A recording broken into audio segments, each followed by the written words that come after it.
હોય ચકલા કોઈ દી બાજ ના બને યાર પોતાના કોડામાં દમ હોય તો જ કાંડ કરાય બાકી ફોન કરીને બોલાવવામાં આવે ને કાંડ કહેવાય નહીં ક્યારે ગવાય એ ઈલાકો તમારો ને જમાતો અમારો લેવો પડશે તમારે કોઈનો સહારો ઈલાકો તમારો ને જમાતો અમારો લેવો પડશે તમારે કોઈનો સહારો આ એરિયામાં ભલે તમે ચાલવાના આ પટ્ટામાં ભાઈ તમે ચાલવાના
ગાંધીનગર પધારી છે બાપુ બાપુ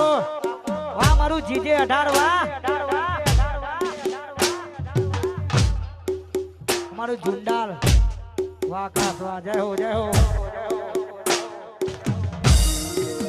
એ જીજે 18